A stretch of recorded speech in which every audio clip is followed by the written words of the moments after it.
On va commencer notre cours du lundi. On est aujourd'hui le 11 mars et le cours sera à la mémoire de monsieur et madame Cahin qui continuent à nous accompagner jusqu'à Triat Hametim Be'ezrat Hashem.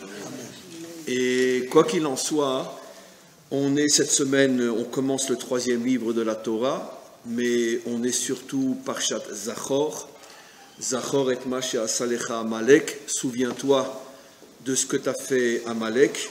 Avant Purim, on lit toujours Parshat Zachor, puisque bien évidemment la fête de Purim est liée à Amalek, puisque Aman était un Amalécite. C'était un Amalécite déguisé en Perse, parce qu'il n'avait rien à faire en Perse. Les Amalécites vivaient à cette époque-là ici, sur notre territoire, dans la région de Arad, Beersheva, comme c'est marqué explicitement dans le Nach, dans la Bible. Et lui avait donc quitté son lieu natal, on imagine qu'il est né ici, et s'était installé en Perse, et il avait très vite monté les échelons jusqu'à devenir le fameux Aman de la Megillah, mais qui encore une fois était un Amalécite et pas du tout un Perse. Et donc, comme son attaque contre nous est liée à l'éternelle attaque d'Amalek contre Israël, on en a déjà parlé de nombreuses fois. Aujourd'hui, je veux voir un aspect un petit peu différent, mais on a déjà parlé de nombreuses fois de l'attitude d'Amalek à notre égard. Et donc, c'est la raison pour laquelle on lit Parshat Zachor. Souviens-toi de ce que tu as fait Amalek. Alors, je voudrais voir aujourd'hui ce que représente Amalek d'une manière un peu plus profonde, c'est-à-dire au-delà de l'aspect technique que l'on pourrait appeler l'antisémitisme ou l'antisionisme.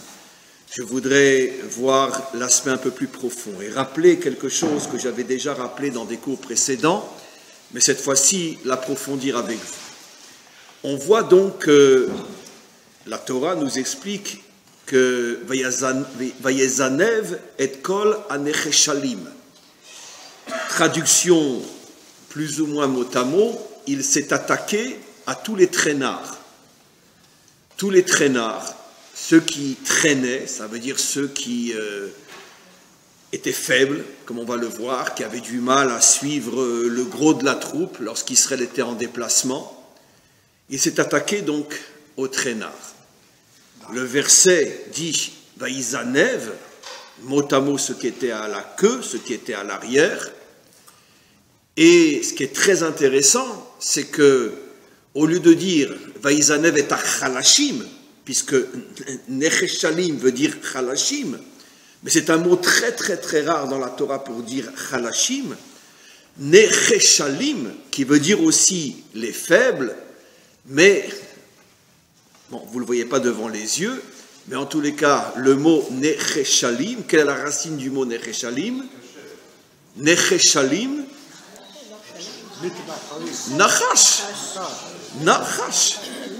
Mot à mot, il s'est attaqué au serpent. Necheshalim. Donc évidemment, nos maîtres ne peuvent pas ne pas comprendre qu'il y a ici un message, puisque le mot necheshalim veut dire les chalashim, les traînards. Pourquoi le verset ne dit pas clairement les traînards, les chalashim?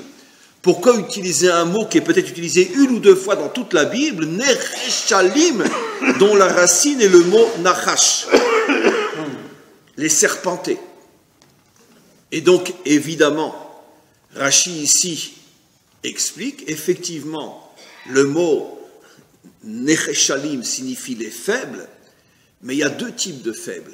Il y a les faibles, ceux parce que soit des femmes enceintes, soit des personnes âgées, soit des personnes handicapées, infirmes, peu importe, qui n'arrivent pas à suivre le gros de la troupe et qui sont effectivement traînards. Mais justement, la Torah ne fait pas allusion à ce type de traînard. La Torah fait allusion à un autre type de traînard qui n'a rien à voir avec des personnes qui, uniquement sur le plan physique, ne peuvent pas avancer vite. Rashi dit, c'est la raison pour laquelle la Torah appelle ces faibles-là d'un nom qui fait allusion au serpent, au nachash, pour nous dire que ce sont les chasrei kohar mishum chatatam, ceux qui étaient faibles à cause de leur faute. ceux que leur faute avait affaiblis. Et c'est eux les traînards. Et c'est eux, et on va voir, c'est pas tout à fait eux, mais c'est plutôt, on va voir tout de suite, mais en tous les cas, c'est à ce groupe-là qu'Amalek s'attaque. À ceux qui traînaient, à ceux qui étaient affaiblis à cause de leur faute. Alors, ici, Rachi révèle quelque chose d'assez extraordinaire qui va nous permettre de mieux comprendre à un niveau plus profond ce que représente Amalek en tant qu'énergie négative qui nous accompagne dans toutes les générations. D'abord, qu'est-ce que signifie ceux qui sont affaiblis à cause de leur faute? Alors ici, la Torah nous révèle quelque chose dont on a déjà souvent parlé, mais qui est fondamental. En vérité, on a toujours l'impression, parce que malheureusement on a une approche qui n'est pas la bonne et authentique approche de la Torah, on a toujours l'impression que finalement que les fautes, ce que la Torah nous interdit de faire, lorsqu'on faute, alors bon, c'est une faute spirituelle. Bon, si quelqu'un il est Mechalel Shabbat, si quelqu'un il profane Shabbat, bon, je veux dire, c'est sûr que sur le plan de la morale universelle, humaniste, en quoi je fais du mal lorsque j'appuie sur un interrupteur le Shabbat? Bon. Si je mélange le lait ou la viande, si je ne mange pas cachère, si je ne prie pas, si je ne mets pas les tefilines, si je porte un habit dans lequel il y a du lin et de la laine, je veux dire, j'ai fait du mal à personne. Donc à la rigueur, si on est quelqu'un de ma'amine, si on est quelqu'un de croyant, alors où on va renvoyer le mal? Alors on va dire, bon, c'est un mal spirituel. Peut-être que dans les mondes supérieurs, on a envoyé un missile là-bas qui a fait tout exploser. Peut-être. Mais en vérité, les choses ne sont pas du tout comme ça. En vérité, toutes les fautes que nous faisons, et surtout et essentiellement les fautes spirituelles, j'appelle spirituelles parce qu'on n'a pas d'une compréhension logique sur ces fautes-là, mélanger le lait et la viande, en quoi on fait du mal à quelqu'un. C'est précisément les fautes spirituelles qui nous détraquent le plus. Et le vgam, c'est-à-dire l'effet direct de la faute, c'est un malaise, un mal de vivre à l'intérieur de nous-mêmes. Effectivement, il est très difficile de voir et de comprendre en quoi le fait de porter un habit dans lequel on mélange le lin et la laine, ou le fait de mettre dans sa bouche un mélange de lait et de viande, en quoi ça peut avoir des effets psychologiques sur nous. Mais oui, absolument. J'oserais presque dire qu'en 2019, celui qui ne me croit pas est un idiot. Donc je ne m'adresse pas à vous, car vous me croyez tous. Et pourquoi je dirais qu'en 2019, quelqu'un qui dirait non, il exagère celui-là, c'est un véritable idiot, parce que si à notre époque, où on sait que 99,9% de toute la réalité, ce ne sont que des énergies, aujourd'hui, comment fonctionne Internet, comment fonctionne un téléphone, comment tout fonctionne. Et le laser, et les examens qu'on fait à l'hôpital, c'est que des énergies aujourd'hui. On ne vit que d'énergie. On sait aujourd'hui que la matière, finalement, n'est qu'une illusion. On ne vit que dans un monde énergétique. Et on verra encore, nous, même à nos âges, on verra encore l'époque où le portable n'existera plus. On aura une montre, on appuie sur un bouton, se dessinera virtuellement un portable, et on appuiera dessus et on parlera à quelqu'un. Ça existe déjà, il y a déjà des claviers comme ça, et ça existe déjà, mais bon, c'est encore un essai expérimental, mais je pense que d'ici quelques années, le portable, la matière du portable disparaît. Tout sera virtuel, l'ordinateur sera virtuel, tout sera virtuel. Tout sera virtuel. Parce que tout n'est que de l'énergie. Mais pour l'instant, on a besoin de cette boîte-là pour capter l'énergie, mais viendra une époque où même la boîte, on n'en aura plus besoin, quand on aura remplacé la boîte par une autre énergie qui servira de réceptacle à l'énergie de l'énergie. Voilà, tout simplement. Comment ça fonctionne? J'espère que je n'ai pas éteint, non. Vous devriez vérifier, j'espère que je n'ai pas éteint votre portable. Et donc... Maintenant, dites-moi, quelqu'un d'entre vous peut m'expliquer comment je peux parler avec quelqu'un en Amérique et il m'entend en temps réel? 99,9% de la population qui utilise le téléphone est incapable d'expliquer comment ça fonctionne. D'accord? Même ceux qui le fabriquent sont incapables d'expliquer comment ça fonctionne. Il n'y a que vraiment les hauts techniciens qui savent exactement comment c'est possible que je sois à Jérusalem et je suis désolé, hein, et je parle avec quelqu'un à New York et il m'entend comme si j'étais à côté de lui. Ne faisons pas le malin, on ne sait pas comment ça fonctionne. Eh bien, arrêtons de faire le malin. La Torah nous dit que si quelqu'un mélange du lait et de la viande, ça dégage des énergies qui sont négatives. Mais pas dans les mondes supérieurs. Dans notre monde à nous. Il y a des choses qu'on ne mélange pas parce qu'il y a une énergie particulière dans la viande, il y a une énergie particulière dans le lait, et quand ces deux énergies rentrent en contact, c'est pour ça que la Torah insiste que quand c'est cuit ensemble surtout, c'est interdit même quand c'est pas cuit ensemble. Mais la véritable interdiction, c'est quand c'est cuit ensemble, la fusion entre l'énergie qui est dans la viande et la fusion avec l'énergie qui est dans le lait va provoquer des dégâts dans le nefesh de l'homme. Et ces dégâts-là, comment ils vont se traduire? Par un mal-être, par un mal de vivre en soi. Non, pas forcément quelque chose de physique, pas forcément, non.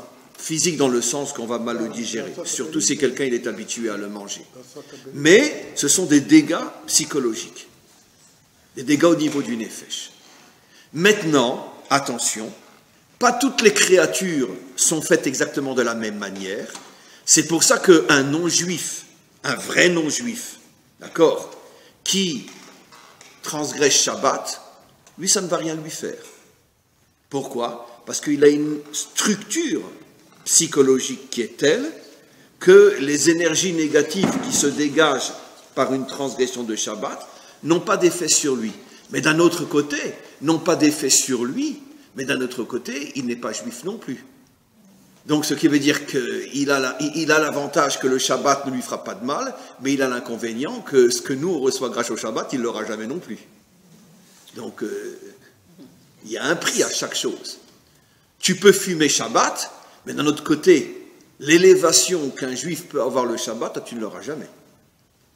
Parce que le juif est structuré de telle manière que le Shabbat, il arrive à s'élever à des niveaux qu'aucun non-juif ne pourra jamais atteindre, c'est pour ça qu'il a une sensibilité nishmatique qui est telle que si lui profane Shabbat, ça l'esquinte. Donc tout est un donnant-donnant, bien évidemment. Donc en vérité, qu'est-ce que je vais expliquer par là? Que toutes les fautes que nous faisons agissent directement sur notre mental, sur notre psychologique, sur notre nefesh. Et c'est ce que Rashi nous explique ici. Les traînards, et on va expliquer pourquoi ce sont des traînards, même si effectivement ils sont traînards parce qu'ils sont fatigués, ils sont faibles, etc., au départ, ça vient d'un manque lié à nos fautes. Ce qui veut dire que si chacun d'entre nous a le courage, comme on va l'expliquer dans le cours, de faire un bilan sur lui-même, ses faiblesses, ses découragements, ses tristesses, ses angoisses, ses inquiétudes, des fois ses désespoirs, eh bien toutes ces faiblesses psychologiques sont toutes liées à nos fautes. Toutes liées à nos fautes. Ce qui veut dire que si on pouvait imaginer quelqu'un qui ne faute jamais, on aurait en face de lui un super héros, un super gibor, un super qui défonce tout. Si tu vois quelqu'un, tu lui dis « Allez, allez, vas-y, vas-y. » Non, j'ai pas envie, je le sens pas, ça me dit rien. Bah, tu peux être sûr que c'est quelqu'un qui faute. Donc c'est vous et moi. Hein. Bah, bien sûr. C'est vous et moi. Non, je ne parlais pas de vous, je ne me serais pas osé. C'est vous et moi. Ça veut dire qu'il faute sciemment ou bien? Comment? Qu'il faute sciemment ou non? La faute, c'est extrêmement subtil. Comprenez, il y a des niveaux selon aussi le niveau de l'âme. Je ne parle pas évidemment de quelqu'un qui va se manger un jambon beurre le jour de Kippour. Mais les fautes sont extrêmement subtiles. C'est sûr que quelqu'un qui mange un jambon beurre, c'est sûr que lui va être dans un état catastrophique. Mais même nous, à notre niveau, est-ce qu'on est 100% Shomer Shabbat? Est-ce que notre cacheroute est à 100%? Est-ce que nos prières sont à 100%? Est-ce que toutes les mitzvot qu'on fait sont à 100%? Est-ce qu'on se garde à 100% de fauter? L'une des plus graves fautes que tout le monde fait, pratiquement tous les jours, qui est plus grave que le meurtre, l'idolâtrie, la débauche en même temps? La shonara. La médisance, la shonara. Mais qui ne faute pas 150 fois par jour dans cette faute-là? Alors vous imaginez quelqu'un qui tue, qui se débauche et qui est un idolâtre. C'est très grave. Moi, ça m'arrivera jamais, hein. Ça t'arrive tous les jours. Tous les jours. Ça veut dire que cette faute-là, même si, vue de l'extérieur, est absolument et effectivement incomparable à un meurtre ou à de la débauche, au niveau des dégâts que cela cause dans le mental et la psychologie d'un homme, c'est aussi grave. Vous savez pourquoi? Parce que pour faire cette faute-là, on utilise la partie de l'être humain la plus importante de toutes, la parole. Et la parole est pratiquement le seul membre qui nous distingue et nous différencie véritablement de qui? De l'animal. D'accord? Bien sûr. C'est pour ça que quel est l'être humain qui est le plus loin de l'animal, qui est le moins animal de tous les êtres humains? C'est la femme. Comme vous avez deviné ce que j'allais dire. Ah non. Parce que qu'est-ce qu'elle parle? Et donc automatiquement, elle est donc très très loin de l'animal. Et je suis très sérieux dans ce que je dis. C'est pour ça que c'est la seule qui a le droit de dire tous les matins, Sha'asali kirtsono, tu m'as fait selon ta volonté. Parce qu'effectivement, elle est beaucoup plus être humain que l'homme. Si elle parle bien, bien évidemment, très bien. Okay. Évidemment, si elle utilise sa bouche pour faire du lashon hara, automatiquement, c'est terrible. Donc vous comprenez, quand, je vais dire quelque chose de très grave, parce que je vous promets que moi-même je ne le comprends pas ce que je vais dire, mais quand je tue quelqu'un, j'agis avec mon bras, même un chien peut agir avec son bras. Quand je me débauche, j'agis avec mon corps, même un chien va avec plusieurs chiennes. Mais quand je fais du lashon hara, j'utilise un membre qu'aucun animal au monde ne peut utiliser, ma bouche. Et avec ma bouche, je me fais beaucoup plus de mal que quand j'utilise mon bras pour planter un coup de couteau ou mon corps pour me débaucher. Parce que ça, même un chien peut le faire. Mais par contre, parler, un chien ne peut pas le faire. Donc c'est pour ça que nos maîtres ont le courage de dire que quand tu parles mal, tu te fais plus de mal que quand tu tues ou quand tu te débauches. C'est incroyable. Ça prouve donc que nos maîtres nous révèlent qu'on n'a finalement aucune idée de l'impact d'une faute. Mais quoi qu'il en soit, c'est précisément au sujet d'Amalek que pour la première fois, Rachid nous révèle que la faute est la cause première de tous les affaiblissements de l'homme. D'accord? Quelqu'un qui fume, quelqu'un qui boit, quelqu'un qui se drogue, quelqu'un qui passe son temps à dormir, quelqu'un qui sombre dans les soucis, dans le mal de vivre, les désespérés, les angoissés, les fatigués, et bien tous ces gens-là sont des gens qui fautent. Et après, c'est une question de niveau. Tu es un grand désespéré, un petit désespéré, tu es un grand travailleur, un petit travailleur, tu te lèves de bonne heure, tu te lèves très tard, tu passes ta vie à fuir ou tu affrontes la vie et tu la regardes droit dans les yeux, et bien tout ça, ça te permet de mesurer ton état de faute. Ah, mais aujourd'hui, je ne faute pas. Oui, mais il y a peut-être des fautes que tu as fait pendant des années que tu n'as toujours pas réparées. Voilà. Et donc, la définition d'un homme pur, c'est un fonceur. La définition d'un fauteur, c'est un traînard. Il est toujours à la traîne. Il ne prend jamais d'initiative, il ne prend jamais de responsabilité. C'est pas un leader, c'est un mouton. Ben... Voilà la définition d'un fauteur. Voilà ce que disent nos maîtres. Et ça n'a rien à voir avec une infirmité physique, comme on va le voir. Je vais vous étonner quand on va parler de quel est le modèle de la force dans la Torah, comment il s'appelait? Samson, Shimshon. Pas Atali, mais bien que Shimshon est un vrai Shimshon. Samson. Eh bien, on va en reparler dans quelques instants. Il verrait que Samson, disent nos maîtres, il était infirme de ses deux jambes. Il avançait sur des cannes. Ah, ça, il faut les maîtres d'Israël pour le dire. Ah, nous, on s'imaginait Samson, le beau gosse, bien comme ça, karatéman. Non, non, non, non. Samson, disent nos maîtres, avait ses 2 jambes paralysées, il avançait sur des béquilles. Mais comment qu'il fait pour être le modèle de la force? Parce que la force, elle est à l'intérieur, elle n'est pas dans le corps. Et c'est précisément un homme infirme qui est devenu le symbole de la puissance et de la force même physique pour nous faire comprendre que tout est dans le mental. Si ton mental est fort, ton corps suivra, même si tu ne l'as pas à 100%.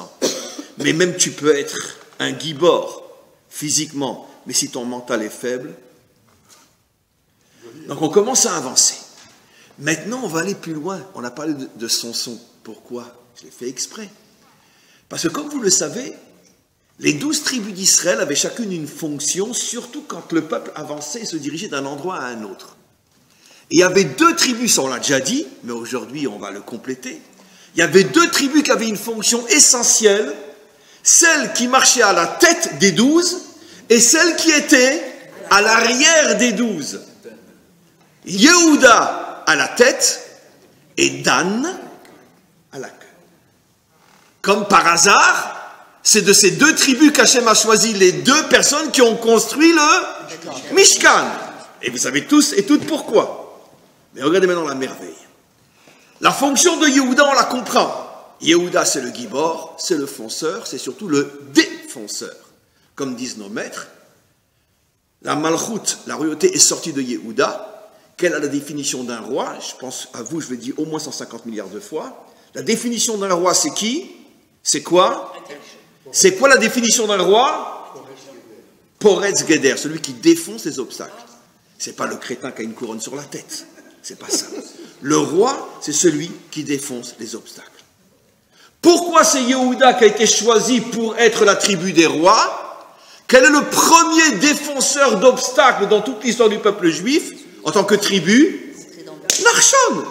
Il a l'obstacle le plus incroyable devant lui, la mer devant lui, et il la défonce.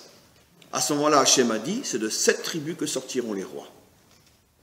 Ça veut dire celui qui défonce l'obstacle insurmontable. Voilà. Quelle était la fonction, ce qui nous intéresse plus aujourd'hui, puisqu'on parle d'Amalek, la fonction de Dan? Dan, il était à l'arrière pour renforcer, redonner courage, redonner espoir à tous les traînards. Mais de quels traînards s'agit-il? De ceux qui étaient tombés parce qu'ils étaient abîmés à l'intérieur de leur nefesh à cause de leur faute, dit Rashi. Ça veut dire, ça peut concerner chacun d'entre nous. On passe tous des moments où on est à plat, d'accord? Et on a l'impression qu'on est à plat parce qu'il y a eu tel ou tel événement. Mais comme je l'ai déjà dit des milliers de fois, mes amis, ce n'est pas l'épreuve qui nous fait tomber, c'est la manière dont on la vit. Et la manière dont tu la vis, ça va dépendre, est-ce que tu es un fauteur ou pas un fauteur? Si tu es un fauteur, l'épreuve va te mettre à genoux. Si tu es un homme pur, l'épreuve te servira d'échelle pour monter encore plus haut qu'avant l'épreuve. Voilà. Donc ne dites jamais, oh là là, si tu savais ce que j'ai traversé, ne me pose pas de questions pourquoi je suis comme je suis. Nous, on n'a pas le droit de lui dire, t'es une tête à claque à parler comme ça. Parce que bon, ne juge pas quelqu'un avant d'être à sa place. Mais j'ai le droit de penser, tu sais, tu devrais bien essayer de faire le bilan de ta vie, parce que, à mon avis, si tu es dans cet état-là, ce n'est pas l'épreuve qui t'a mis dans cet état-là. C'est toi-même, par tes nombreuses fautes que tu n'as jamais réparées. Donc répare tes fautes et tu verras que l'épreuve, non seulement ne sera pas pour toi un précipice, mais deviendra une échelle qui te fera monter encore plus haut. C'est toi qui décides de ce que l'épreuve va faire de toi. Alors maintenant, on comprend que Dan a finalement une fonction incroyable. Dan est là pour renforcer les faibles. Mais comment qu'on renforce un faible? En lui redonnant, justement, du courage, des forces. Non, on ne parle pas de malin dans le sens physique, on parle de malin dans le sens nafshi. Donc, dans le langage d'aujourd'hui, comment j'appellerais Dan? Sa fonction, c'était de quoi?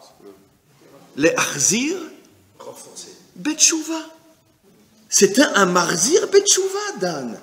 C'est la spécialité de Dan, c'était des Marzirim Betchouva. Comme les grands d'aujourd'hui, le Rav Elbaz, ou le Rabbi Lubavitch, ou le comment s'appelle-t-il, le Temani, etc. Peu importe. Le Temani, très connu. Le Rav? Non. Amnon Yitzhak, etc. Bon, chacun dans son style, chacun dans son... Des grands Marzir Betchouva. Des gens qui savent prendre quelqu'un qui aura des pâquerettes et lui redonner de la force. Le Rav Stenzal, surtout. Le Rav Stenzal aussi dans son style. Il y en a des centaines dans notre génération. Chacun dans son style. Ça veut dire quelqu'un qui consacre sa vie à relever ceux qui sont tombés. Voilà la fonction de Dan. Nos maîtres nous disent, qu'est-ce que signifie qu'Amalek il a attaqué les Necheshalim? En vérité, c'est pas les faibles directement que Amalek a attaqué. Il s'est attaqué à Dan qui aidait les découragés à se renforcer. Ça veut dire que là, la Torah nous révèle une chose extraordinaire. C'est des commentaires qui disent ça. Le véritable combat d'Amalek, c'est contre ceux qui renforcent les faibles. Voilà ce que disent nos maîtres. C'est dans le Balatourim, c'est dans d'autres endroits, etc. Il s'est attaqué à Dan. Maintenant, vous comprenez pourquoi le symbole de la puissance et de la force, même physique, est sorti de Dan. Puisque c'est la récompense qu'Hachem lui a donnée. Toi, qui as pris sur toi la mission de renforcer les faibles, je vais faire sortir de toi le modèle de la force. Mais pour que ça soit un vrai modèle de force, ça ne pouvait pas être quelqu'un qui avait des muscles comme ça. Parce que sinon, on va dire, ouais, mais il a passé sa vie à faire du fitness. C'est normal qu'il est costaud. Non! C'était quelqu'un qui était infirme de ses deux jambes, qui se déplaçait avec des béquilles et qui est devenu le symbole de la force. Pour faire comprendre aux hommes que ne te cherche jamais une excuse pourquoi tu es comme tu es. Parce que même quand tu n'as pas tes deux jambes, si ton mental est fort, tu peux devenir le symbole de la force. Voilà ce qu'est Shimshon. C'est fort comme notion, très très fort. Donc à partir d'aujourd'hui, je n'ai pas fini le cours, mais une chose on a gagné. Le prochain qui se plaint, il prend 2 claques. D'accord ? Le prochain qui se plaint, il prend 2 claques. Il y en a marre de chialer constamment. D'accord? Le prochain qui se plaint, il prend 2 claques. D'accord? Ok. Alors maintenant, comment? Vous dites que c'est la faute qui entraîne cette faiblesse. Oui. Mais aux yeux de ceux qui considèrent que c'est une faute, mais ceux qui ne considèrent pas que c'est une faute... Ah, j'ai pas fini le cours, cher ami, quelle bonne question. C'est pour ça, mes amis, que cette tribu, votre question, elle vient vraiment, je garde pratique, au moment où j'allais dire ce que je dis. C'est pour ça que cette tribu s'appelle Dan. Ça veut dire quoi, Dan? Juger. Ça veut dire que la force de Dan, c'est qu'il savait s'auto-juger. La réponse à votre question. Il savait expliquer à quelqu'un, regarde, moi je veux te renforcer. Mais pour te renforcer, il faut que tu acceptes de te remettre en question. Il faut que tu acceptes de te juger. Il faut que tu acceptes de faire le bilan avec toi-même. Moi, je suis prêt à t'aider. Pas pour te démolir, au contraire. On n'est pas dans un centre de culpabilisation. Non. Moi, je veux te renforcer. Mais pour te renforcer, j'ai besoin que toi et moi, on comprenne d'où vient ton problème. Donc, viens, on va... se remettre en question. Dan, c'est celui qui juge. Et c'est la réponse à votre question. Tant qu'un homme n'est pas prêt à accepter que ses faiblesses sont le fruit de ses propres fautes et qu'il se réfugie derrière l'apparence du contexte qui peut justifier sa faiblesse. Ah ben moi j'ai traversé telle chose, j'ai eu ci, j'ai eu ça. Si tu avais le mari que j'ai, si tu avais la femme que j'ai, si tu avais les enfants que j'ai, si tu avais fait faillite comme moi, si tu avais eu une épreuve comme moi. Donc chacun finalement, parce que la vie, elle nous présente toujours des vitrines derrière lesquelles on peut se cacher. Dan, il vient et dit, arrête avec tes vitrines. Dan et tatzmecha, juge-toi. Remontons à la source de ta faiblesse. Et la force de Dan, pourquoi un homme finalement n'a pas le courage de se juger? Parce qu'il a peur de se culpabiliser. Et la culpabilisation détruit encore plus que la faute. Ça, c'est pas de moi. Des grands maîtres expliquent que c'est la raison pour laquelle le mal est comparé au serpent. Parce que le serpent, il fait deux choses. Il te mord, et la morsure fait très mal, mais ce n'est pas la morsure qui te tue. C'est le venin qui, lui, ne fait pas mal, qui rentre en toi. Et les maîtres expliquent qu'en vérité, dans la faute, il y a deux choses. Il y a la faute elle-même, qui est comme la morsure, mais ce n'est pas elle qui te tue. C'est que chaque faute, elle fait rentrer en toi le venin de la faiblesse, le venin du découragement, le détraquage psychologique qui fait que finalement tu deviens un homme faible. Et c'est ça le venin de la faute, et c'est ce venin qui te tue. Donc, et le venin qui te tue, disent nos maîtres, c'est ce qu'on appelle en français la culpabilité. Et pourquoi un homme n'a pas le courage de s'auto-juger? Parce qu'il a peur de tomber justement dans le piège de la culpabilisation. Donc je préfère ne pas savoir ce que je suis. Dan, il avait cette force de révéler à quelqu'un ses fautes, mais de lui expliquer que très bien, tu as fauté, mais c'est pas grave, tu n'es pas coupable. N'en fais pas tout un plat. On va te nettoyer et tu vas t'en sortir. Et ça, c'est déjà un art extraordinaire. C'est un petit peu la différence, vous savez, c'est l'une des raisons de la naissance du mouvement chassidique. Je parle de la vraie chassidoute, celle du Baal Shem Tov, parce qu'aujourd'hui, les choses ont beaucoup changé malheureusement. C'est plutôt un habit que véritablement ce que c'était au départ. Mais le Baal Shem Tov, lui justement, il a créé ce mouvement de la chassidoute en réponse au mouvement du Moussar. Ça veut dire, on pourrait dire, de l'approche plutôt moralisante et moraliste qu'avaient la plupart des maîtres d'Israël à cette époque-là, de faire des discours très culpabilisateurs. Ceux qui profanent Shabbat seront responsables du prochain pogrom. Parce qu'à cette époque-là, il y en avait beaucoup. Je ne dis pas que c'est faux, mais ça ne se dit pas. Parce que tu ne vas rien arranger en disant ça. Tu vas au contraire enfoncer encore plus les gens. Le Baal Shem Tov est arrivé à ramener les gens au Shabbat sans les culpabiliser. Et ça, c'était la force de Dan. C'est pour ça que Hachem avait choisi cette tribu pour être justement proche de ces gens-là, pour arriver la doun otam, Dan, la doun, qu'ils se jugent, mais sans tomber dans la culpabilisation, et se renforcer et redevenir des leaders.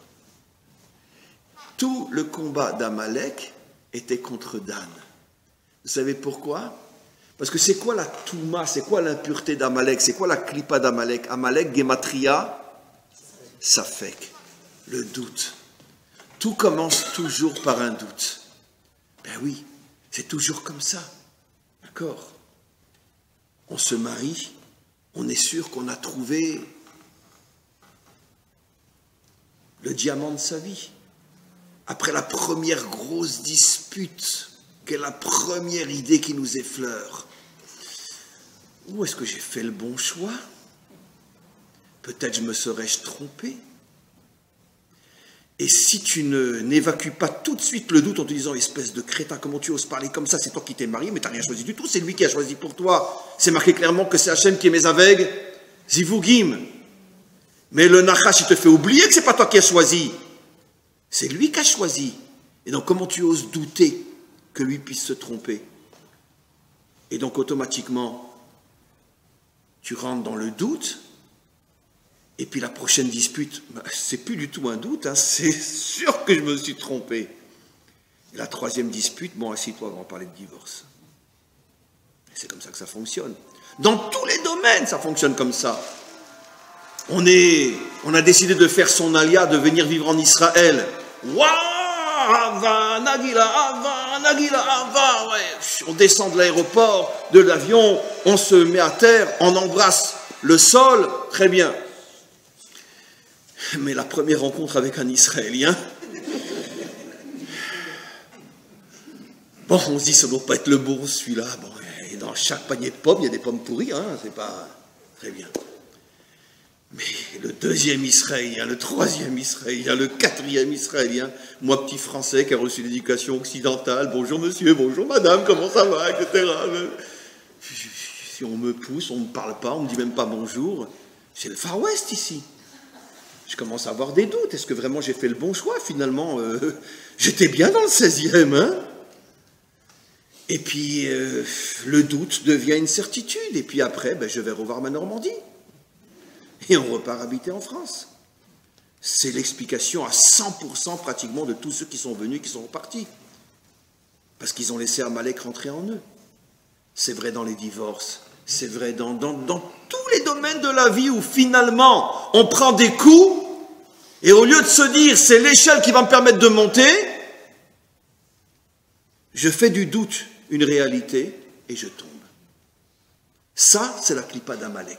Tout commence toujours par un doute. Mince, peut-être je me suis trompé.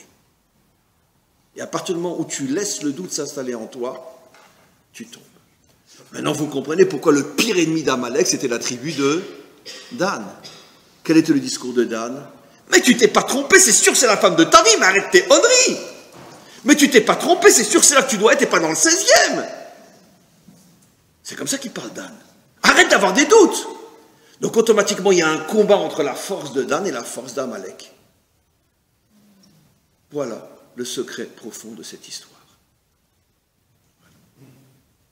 Je vous signale qu'à Pourim, bien qu'on en reparlera la semaine prochaine, quand on sera à 2-3 jours de Pourim, à Pourim, nos maîtres nous révèlent une chose absolument incroyable que je reprendrai la semaine prochaine plus en détail.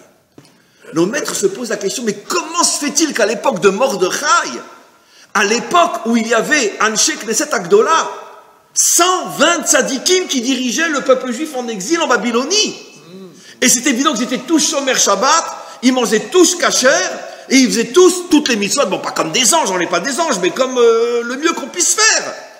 Et nos maîtres se posent la question, mais comment se fait-il qu'il y a eu cette xéra de vouloir détruire tout le peuple juif? Dans le langage bidon du dimanche matin, j'aurais dit, c'était tous des Mechalel Shabbat, c'était tous des... Bon, on connaît ce discours idiot et mensonger. Non, c'est pas ce que nos maîtres nous disent. Non, non, c'était des super juifs. Ils mettaient 2 paires de tefilines, ils mangeaient kasher, léméadrine, badatz, marpoud. D'accord? Alors pourquoi il y a eu ce xéra? Eh bien, nos maîtres nous racontent une histoire incroyable. Incroyable. L'histoire d'Amalek. Ce qui a amené Amalek. Achashverosh, comme vous le savez tous et toutes, fait son grand festin. Et il demande aux représentants juifs d'amener leurs juifs. Les représentants juifs, dont Mordechai, arrivent et ils disent au roi, écoute, roi, nous on était sujets, on n'a pas de problème, on vient, mais on va te parler franchement, on sait très bien qu'il y aura des danses du ventre, il y aura des orgies, il y aura n'importe quelle nourriture, il y aura du vin pas cachère, il y aura... Nous on vient, mais on veut notre salle fermée, on n'écoute pas ta musique, mais on met Abraham Fried ou... Non, aujourd'hui on va dire on va mettre Yishai Ribo. C'est quand même mieux. Et donc, on veut notre musique, on veut nos serveurs, notre méadrine, les Sfaradim mangeront marpoud, les Ashkenazim mangeront badatz, adat acharidit. Le roi dit, il n'y a pas de problème, mais moi je ne suis pas un dictateur, moi il n'y a pas de problème. J'avais déjà pensé à ça, vous avez votre salle, loin des danses du ventre, loin de la musique porno, etc. Vous aurez votre cacheroute, vos serveurs, il n'y a pas de problème. Ah, ils sont tous très très contents. Ah, c'est un bon roi. Hein. On est content de venir à Suérus. Vraiment, on est content de venir. Hein. Et Mordechai, lui, serre la main. Lui aussi, il tombe dans le piège, disent nos maîtres. Il ne savait pas au début. C'est pour ça qu'après, il a fait tchouva et qu'il ne se prosternera pas pour réparer sa faute. Ils arrivent tous. On leur donne une belle salle, etc. Mais seulement, il y a une seule fenêtre qui est ouverte, qui donne sur la table du roi avec tout son staff, avec tous ses ministres. Et tout d'un coup arrive le roi avec tous ses ministres, ils sont tous habillés avec les habits des Kohanim, et lui le roi avec l'habit du Kohen Gadol, Et on leur sert à manger dans les ustensiles du temple. Quelle était l'idée que voulait faire passer Achashvérosh au point que nos maîtres disent que tout ce banquet n'était qu'une vitrine pour attaquer les Juifs et les tester? Qu'est-ce qu'il voulait leur transmettre comme message? D'accord? Vous ne reverrez jamais votre Normandie. Vous faites une croix, dans les deux sens du terme, sur votre pays. Vous serez maintenant des Juifs citoyens perses. Il a voulu faire rentrer en eux le doute que finalement, il n'y aurait plus jamais de retour sur notre terre. Et qu'est-ce qu'auraient dû faire les Juifs dont Mordechai était présent et il ne l'a pas fait? C'est pour ça qu'après il va faire une grande teshuva au point de risquer sa vie, parce qu'il comprend. Si, il était là. Enfin, il y a différents avis, mais je vais d'après l'avis qui dit qu'il était là. C'est lui qui servait le vin d'ailleurs. Il y a différents avis. Mais on va d'après cet avis-là. Et qu'est-ce qu'il aurait dû faire? Il aurait dû dire tout de suite à tous les Juifs, pliez bagages, on s'en va. On ne va pas laisser cette ordure nous laisser croire qu'on ne retournera pas sur notre terre. Et pourquoi le banquet était précisément ce jour-là, disent nos maîtres? Parce que c'était 70 ans après la destruction du temple. Et le prophète Jérémie avait dit clairement qu'au bout de 70 ans, vous reviendrez. Mais qu'est-ce qui s'est passé? Ils ne sont pas revenus? Parce qu'il y avait une erreur. Quand commence le calcul des 70 ans? À partir de la destruction de Jérusalem ou la destruction du temple? Et entre les deux, s'était écoulé 11 ans. Et j'ai fait une erreur. Lui, Achashvérosh, avait calculé 70 ans depuis la chute de Jérusalem, mais en vérité, il fallait calculer les 70 ans à partir de la chute du temple 11 ans après. Donc il s'est trompé de 11 ans. Mais quoi qu'il en soit, il a fait rentrer un doute. Et nos maîtres nous disent, le fait que les Juifs sont restés, et on dit, oh, c'est super caché, on mange les madrines, hein, on mange des madrines, hein, oh, elle est belle la musique d'Abraham Fried, elle est belle la musique d'Abraham Fried. Oh, ils mangent avec les amis du Kohen Gadol, mais c'est super caché, c'est super caché. À quoi? Tu veux être un bon Juif en exil, qui donne une bonne éducation à ses enfants, qui mange cachère, qui a des bonnes écoles juives, qui peut étudier la Torah, heureux comme un Juif en exil, et le fait que peut-être tu ne retourneras pas sur ta terre, ça ne te dérange pas? Eh bien, c'est ça qui a amené Aman. C'est ça qui a amené Hitler. C'est pas parce qu'il y avait des Juifs qui profanaient Shabbat, disent nos maîtres. Mais si moi je le dis, on va dire que c'est, oui, c'est du Dinovitch. Mais moi je ne fais que ramener les enseignements de nos maîtres. C'est pas le Chilul Shabbat qui a amené Hitler, comme on a voulu nous le faire croire. C'est pas parce qu'il y avait beaucoup d'assimilation et qu'il y avait déjà Mendelssohn et la Réforme, comme les rabbins veulent nous le faire croire. C'est parce que finalement, on s'était bien installé en Gola. Hein.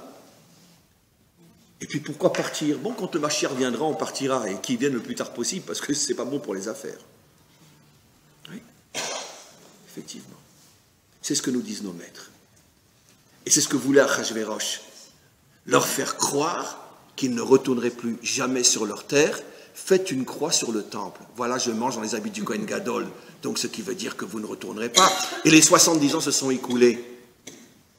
Alors maintenant, nos maîtres vont plus loin encore et ils disent, mais attends, mais pourquoi qu'ils n'ont pas dit, oui, mais lui, il se trompe, il a calculé les 70 ans à partir de la destruction de Jérusalem. Peut-être qu'il faut encore attendre 11 ans. Oui, c'est vrai. Mais il est arrivé à faire rentrer le doute.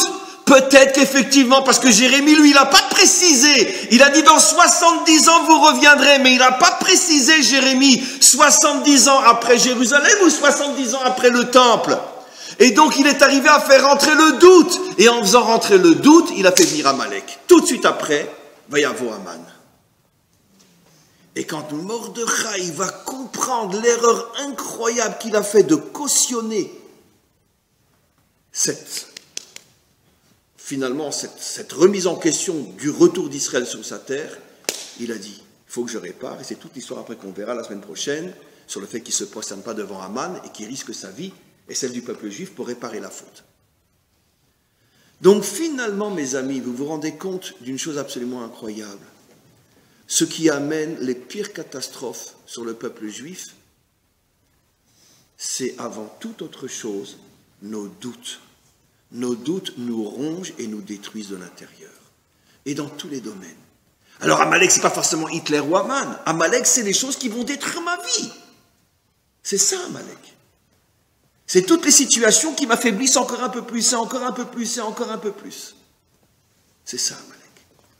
Maintenant, vous comprenez pourquoi la Torah conclut, elle dit « Milchama l'Hashem be'Amalek midor dor ». C'est Hachem lui-même qui est en guerre contre Amalek dans toutes les générations.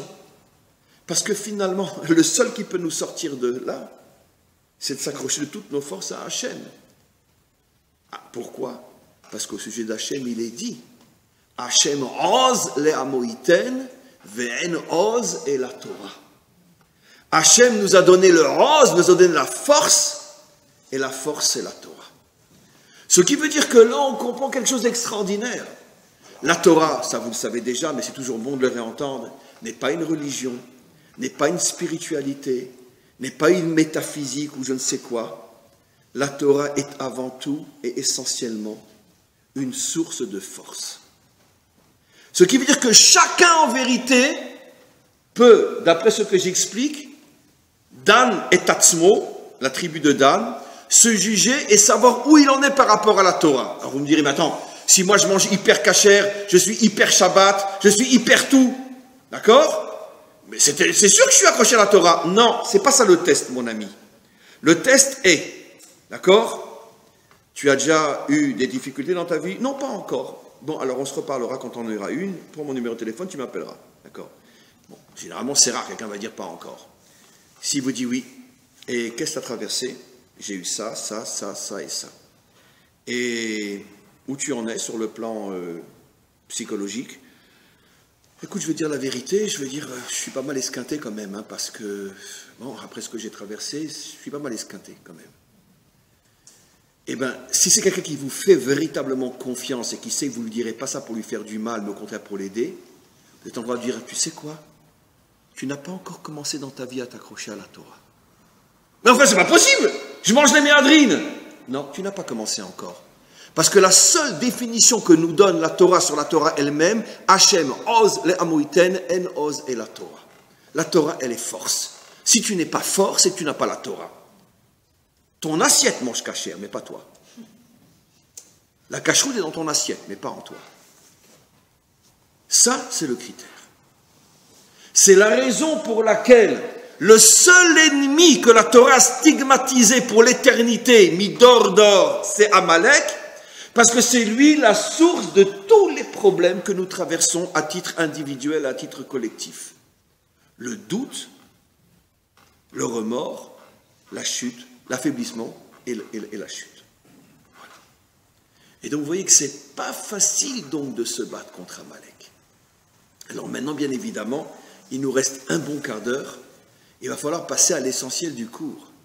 Très bien, Hachem Oz la Moïten, quand on a la vraie Torah, on a le Oz, etc.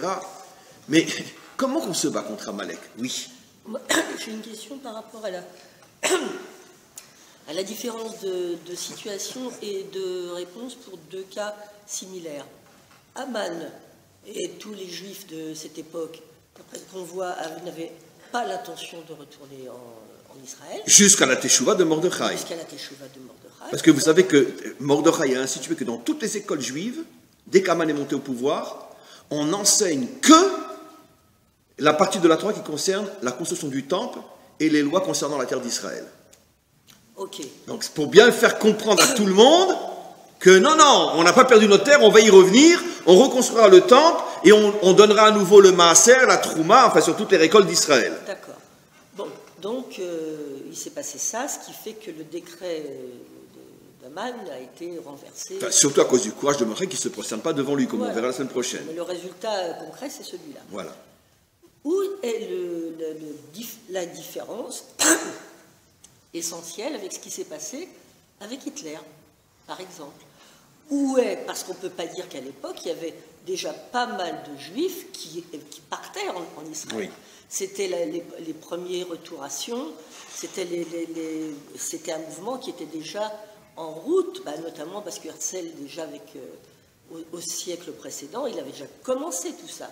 Et il y avait donc qu'est-ce qui fait que ce qui s'est passé pour Mordechai et Haman ne s'est pas passé pour Hitler et le décret n'a pas été annulé. Je vais répondre de deux manières en précisant, parce que votre question est malheureusement importante.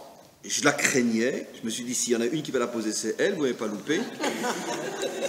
Je la craignais parce que vous me mettez dans un champ de mine, et je préviens à l'avance que c'est une question qui nécessiterait des milliers d'heures pour y répondre et en faire complètement le tour.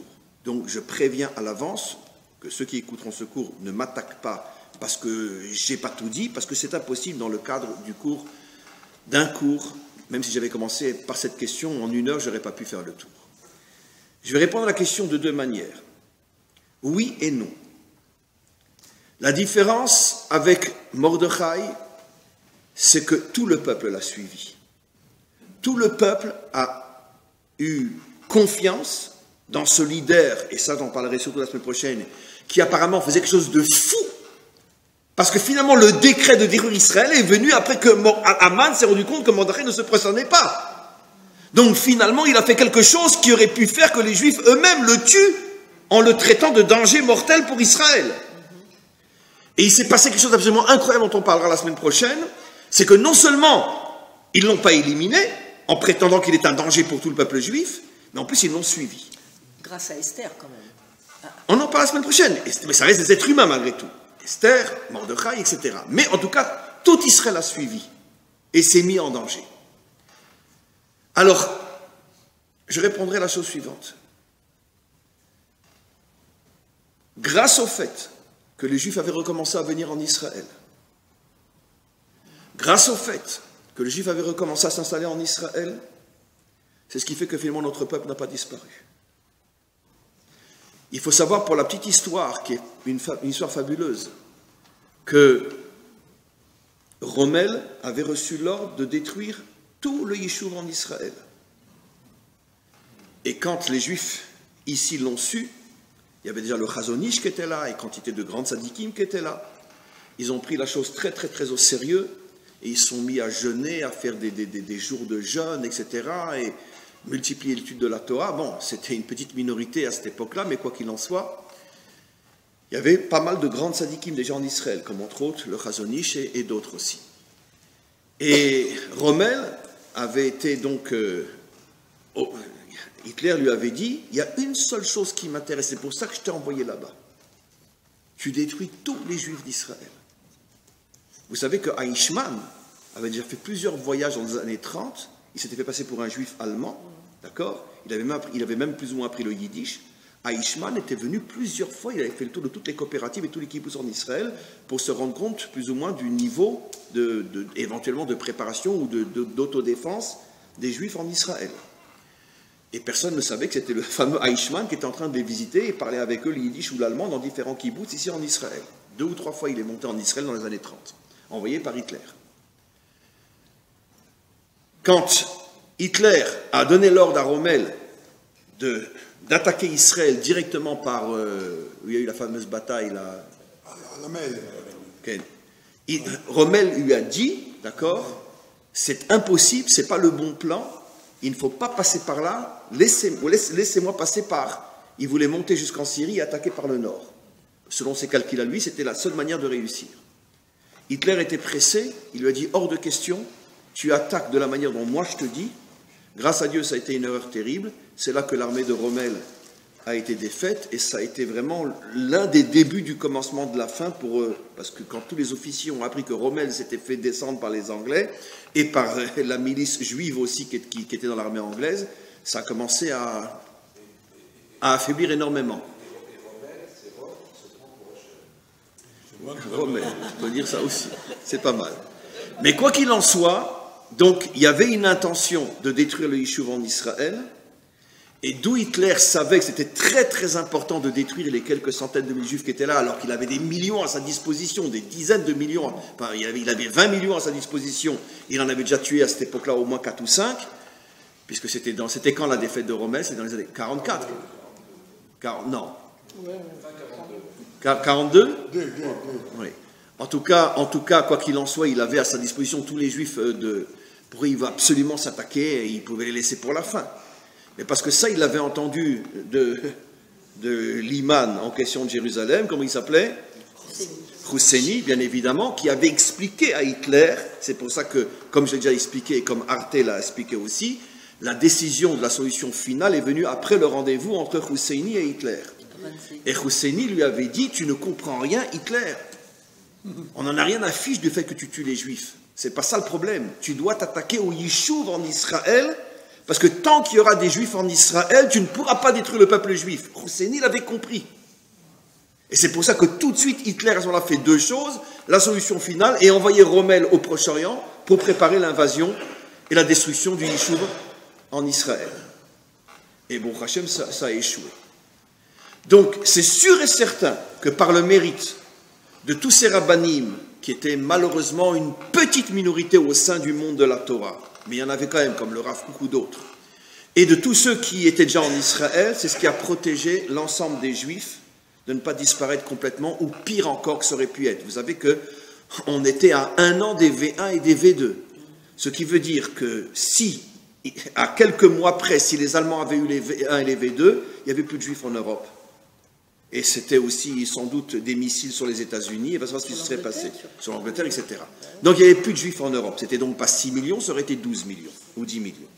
Il n'y avait plus de Juifs. Donc ça, c'est le Yishuv en Israël. Maintenant, malheureusement, pourquoi il y a eu malgré tout 6 millions?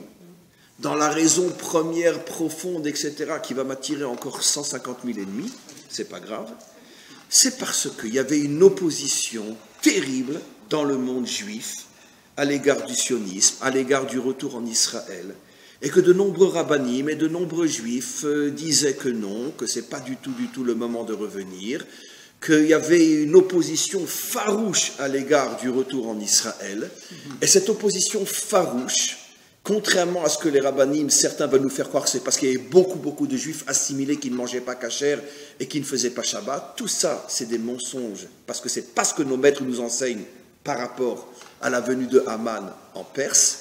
C'était tous des juifs qui étaient ultra-orthodoxes, ça n'a pas empêché la venue de Haman, et parce qu'ils n'ont plus cru au retour en Israël.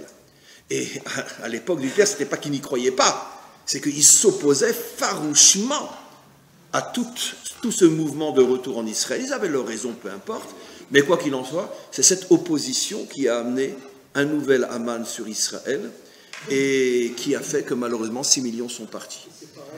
Comment? Non, aujourd'hui les choses sont plus théoriques que pratiques. Non, aujourd'hui, il n'y a plus d'opposition idéologique au niveau de la majorité. À cette époque-là, c'était la majorité du monde juif, surtout thoraïque, qui s'opposait au retour d'Israël sur sa terre de la manière dont il se faisait. Aujourd'hui, c'est une petite minorité, ce n'est plus la majorité, et ceux qui aujourd'hui restent encore en Chutz Laaretz, pour la grande majorité, c'est simplement un problème de confort et technique, parce que c'est difficile de trouver du travail ici, parce que je suis en pleine vie professionnelle, parce que j'ai une femme et 4 enfants, j'ai un métier que je ne peux pas pratiquer ici, etc., etc. C'est plus du tout les mêmes raisons. À cette époque-là, la raison était vraiment idéologique. Il y avait une opposition farouche sur le plan idéologique. Je ne dis pas qu'elle a disparu complètement, mais aujourd'hui, elle est minoritaire, l'opposition idéologique. Et la preuve, c'est que la grande majorité du monde de la Torah est aujourd'hui en Israël, et plus en Chutz Laaretz. Donc, après, il y a toujours des oppositions par rapport au fait qu'on ne doit pas être un peuple comme les autres. Donc, plus de Torah. Mais le monde de la Torah, dans sa grande majorité, a rejoint l'idée que c'est ici qu'on doit être. Et la preuve, c'est que les plus grandes yeshivot sont en Israël et ne sont plus en Chutz Laaretz aujourd'hui. Ce qui n'était pas le cas avant la guerre. Donc, il y a eu malheureusement ce mélange entre d'un côté ceux qui disaient oui, il faut revenir, et ceux qui étaient déjà, ceux qui disaient hors de question de participer à ce mouvement, et c'est pour ça qu'Israël a été sauvé, c'est pour ça qu'on est sorti d'Auschwitz en 1945 et on a eu un État en 1948, en 3 ans seulement, grâce à ceux qui avaient compris qu'il fallait être ici. Et malheureusement, comme il y avait énormément de Juifs qui s'opposaient au retour d'Israël sur sa terre, c'est ce qui a malheureusement empêché d'être complètement protégé, comme à l'époque de Mordechai, et que malheureusement 6 millions sont partis. Et un jour viendra où on se rendra compte que finalement, consciemment ou non, qui étaient les véritables responsables de la Shoah. À un niveau extrêmement subtil, je parle, hein, ne prenez pas ça à la lettre dans le sens c'est la faute de ce rabbin. Je ne dis pas ça qu'à Dieu ne plaise. Je parle au niveau des mécanismes profonds, cachés, mystérieux de l'histoire, dont même les instruments ne sont même pas conscients. Voilà. Mais un autre l'a dit avant moi, le fameux Rav Tertel, qui a écrit le fameux livre Em Abanim Smecha, qui était un chassid Satmer,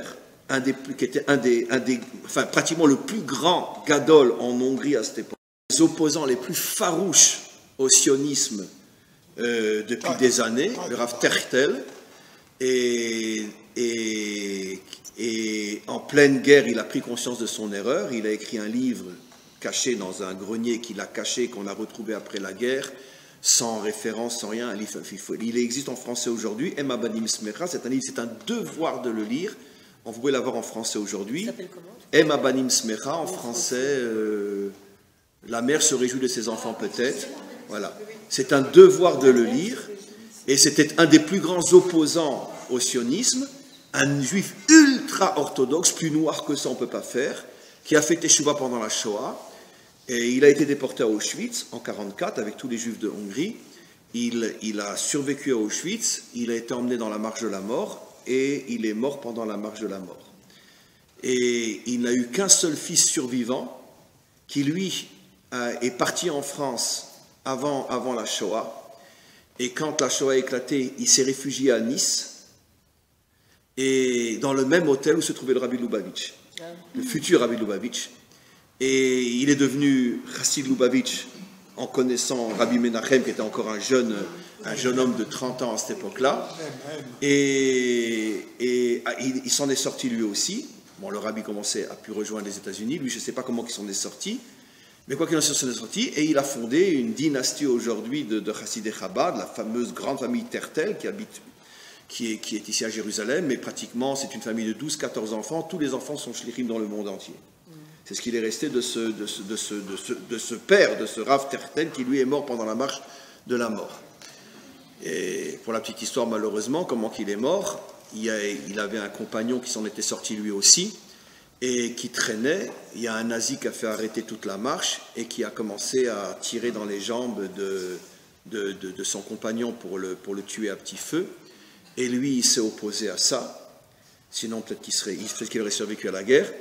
Il s'est opposé à ça, et le nazi a sauté sur lui, il a sorti son couteau, il lui a extrait les yeux au couteau, et après il l'a égorgé. C'est comme ça que le Rav Tertel est mort. Donc, mais il a laissé derrière lui une dynastie inimaginable aujourd'hui d'enfants et de petits-enfants et d'arrière-petits-enfants qui sont tous des chassidim absolument incroyables. Et donc, il faut lire ce livre, car c'est un livre où on voit que lui dit ce que moi je n'ose pas dire.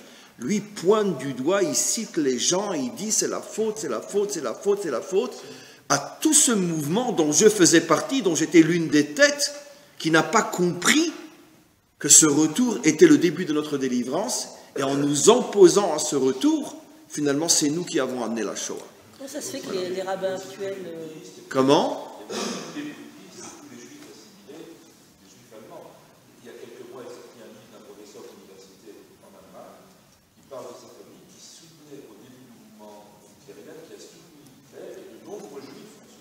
Au début, il y a de nombreux juifs qui ont voulu s'inscrire dans le parti nazi, des juifs allemands bien évidemment. Voilà. Il y avait un philosophe très connu, un Autrichien, qui a envoyé sa demande au tout début des années 30 de rentrer dans le parti nazi, et bien évidemment les nazis ont refusé, et lui il a été tellement déçu, pour dire à quel point certains juifs étaient assimilés, qu'il s'est pendu, il s'est suicidé. C'est une histoire connue pour regarder dans Google, ce philosophe juif autrichien qui s'est pendu, après être refusé au parti nazi, et Hitler a répondu « c'est la première fois que je rencontre un bon juif », parce qu'il s'est suicidé, d'une manière ironique, etc. Quoi qu'il en soit, je rajoute que ce n'est pas à cause de ces juifs complètement tordus et malades mentaux que la Shoah a eu lieu, mais c'est à cause de ces juifs, bien juifs, qui se sont opposés au retour d'Israël sur sa terre. C'est ce que nos maîtres nous enseignent au sujet de l'histoire de Haman. Il est venu attaquer des juifs qui mangeaient ultra kasher, mais qui n'ont pas été dérangés de voir Achashverosh manger dans les habits du Kohen Gadol. C'est ça la véritable cause. Voilà, on va s'arrêter là pour aujourd'hui. Un cours extraordinaire. Et on continue la semaine prochaine. avec l'aide du Maître du monde.